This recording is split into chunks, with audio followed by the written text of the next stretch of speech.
moving on, then let's take a very quick look at the global cues that we're keeping on our radar. Now, firstly, from the US, you do have core PC price index data as well as the personal income and spending data, and that is something that we'll be keeping a very close eye on. Of course, back home, there's NSE indices rejig, and that is something that we'll be watching out for, along with the foreign exchange reserves as well. So that is something that we're also keeping on our radar this morning. And from Japan, there's core CPI data also. So that largely is the kind of handover when it comes to the events that we're keeping on our radar, Priyanka. Okay, now let's discuss the key indicators in detail. Coming back to US jobless claim, Street has been hawkish on the US labor market reactions. Now, the number of Americans filing new applications for unemployment benefits dropped to a 4-month low last week itself. This suggests that the labor market remained fairly healthy. Jobless claim have fallen by 4,000, which is now the figure stands at 218,000.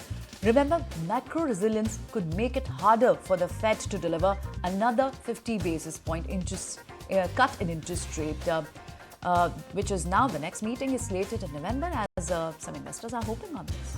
Well, absolutely. And speaking of macro resilience, then economic growth in the second quarter accelerated amid strong consumer spending. Gross domestic product for the second quarter was up at an unrevised 3% on an annualized basis. Now, economists had estimated the reading to show annualized growth of 2.9%.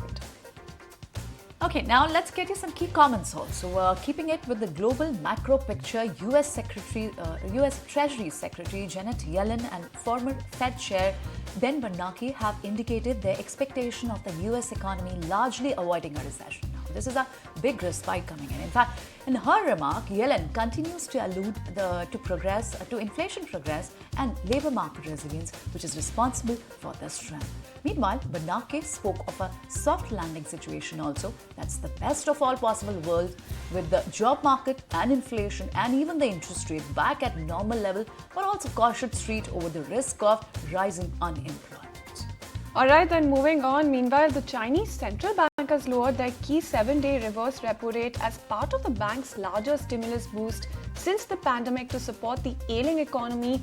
The PBOC said the rate would be lowered by 20 basis points to 1.50% from 1.70% earlier. Banks detailed the rationale, saying move aims to further strengthen counter-cyclical adjustment of monetary policy and support stable growth of the economy.